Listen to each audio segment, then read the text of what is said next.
Good morning, all of you. BCom part first, subject Business Administration, व्यवसाय प्रशासन, paper first, business law, व्यापारिक संनियम। इसके अंतर्गत आज अपन अध्ययन करेंगे गिरवी के अनुबंध। गिरवी के अनुबंध कभी कभी व्यक्तियों एवं संस्थाओं को धन की आवश्यकता पड़ती है तथा ऋण लेना पड़ता है। ऋण प्राप्त करने के लिए कभी कभी व्यक्तिगत गारंटी से काम चल जाता है, किंतु कभी कभी ऋणदाता ऋण के बदले किसी माल या वस्तु की प्रतिभूति भी गारंटी के रूप में मांगता है। अतः ऋण लेने वाले व्यक्ति को अपनी किसी वस्तु या माल को ऋणदाता को प्रतिभूति के रूप में सुपुर्द करना पड़ता है। ऐसा करने को ही उस माल को गिरवी रखना कहते हैं। इस वीडियो के अंतर्गत गिरवी के रूप में किए गए माल के निक्षेप के संबंध में प्रावधानों का उल्लेख अपन करेंगे। सर्वप्रथम अपन गिरवी का अर्थ एवं परिभाषा का अध्ययन करेंगे।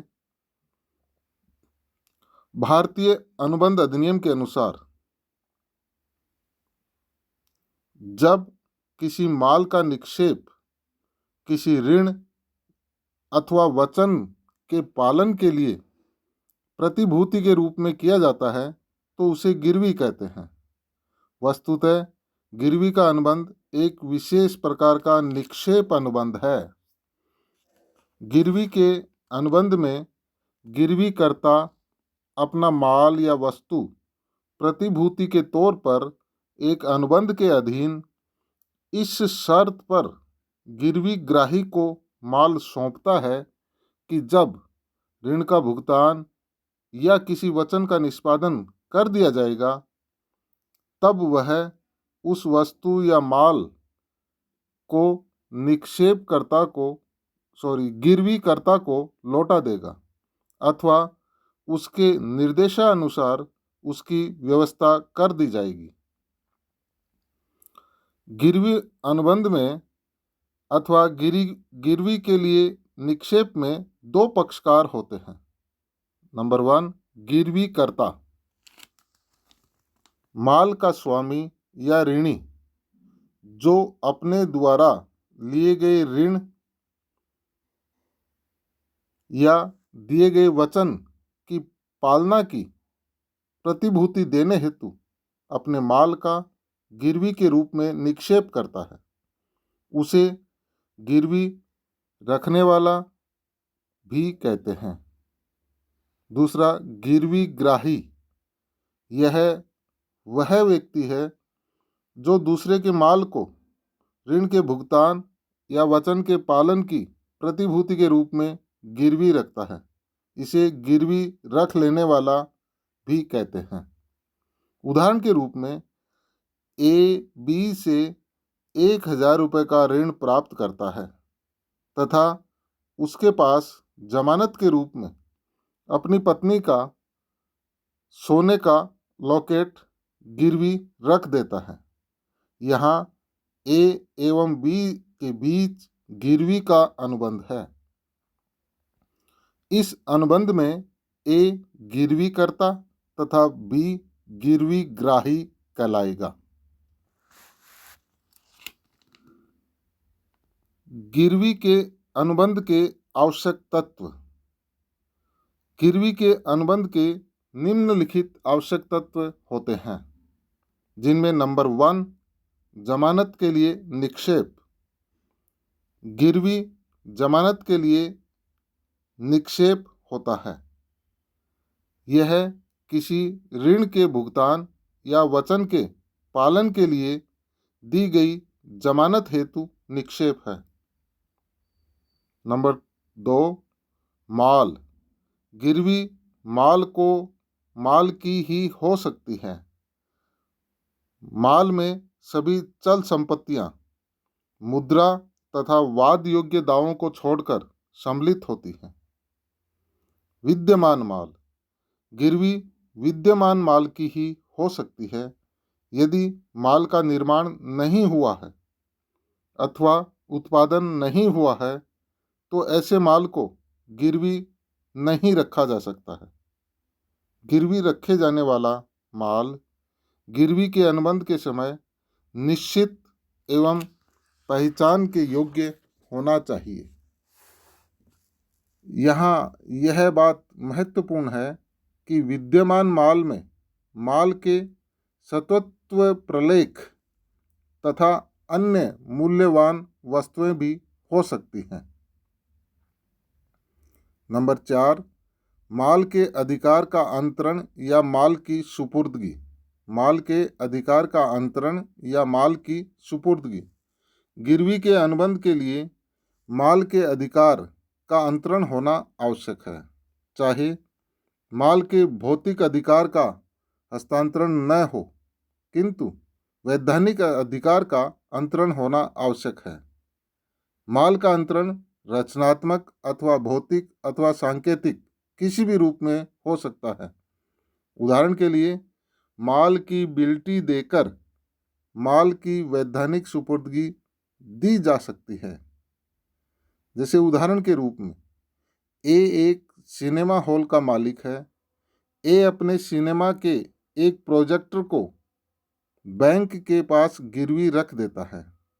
बैंक उस प्रोजेक्टर को सिनेमा हॉल में ही रहने देता है क्योंकि वह दिन प्रतिदिन के प्रयोग में आ रहा था। उस प्रोजेक्टर के सभी प्रपत्र बैंक के अधिकार में रख दिए जाते हैं। यह गिरवी वैध है। तो ये 4 तत्व हुए जो गिरवी अनुबंध के लिए आवश्यक माने जाते हैं। अब इसमें आगे अपन अध्ययन करेंगे गिरवी तथा निक्षेप में क्या अंतर होता है। तो मैं आपको पहले भी बता चुका हूँ कि अंतर के लिए 3 कॉलम होंगे। पहला अंतर का आधार, दूसरा कॉलम गिरवी और तीसरा कॉलम निक्षेप। अंतर के आधार में पहला नंबर 1 अर्थ के आधार पर अपन अंतर कह सकते हैं। गिरवी किसी ऋण के भुगतान अथवा वचन के निष्पादन की प्रतिभूति के रूप में माल पर अधिकार दूसरे व्यक्ति को सौंपा जाता है।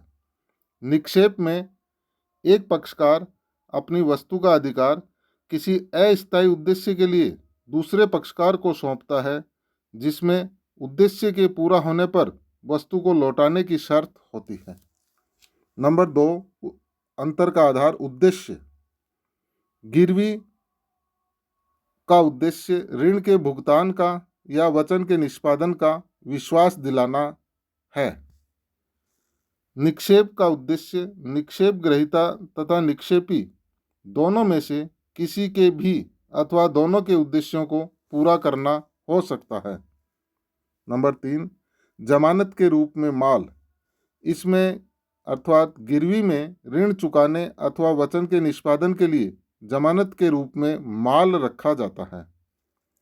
निक्षेप में जमानत के रूप में कोई माल नहीं रखा जाता है। उपयोग का अधिकार। नंबर 4 अंतर का आधार है उपयोग का अधिकार। गिरवी में जमानत के रूप में रखी गई वस्तुओं के उपयोग का अधिकार नहीं होता है। निक्षेप में वस्तुओं के उपयोग हेतु निक्षेप किया जा सकता है। नंबर 5 विक्रय का अधिकार। गिरवी में कुछ दशाओं में विक्रय का अधिकार प्राप्त होता है, जबकि निक्षेप में केवल अधिकार प्राप्त होता है। नंबर 6 प्रतिफल।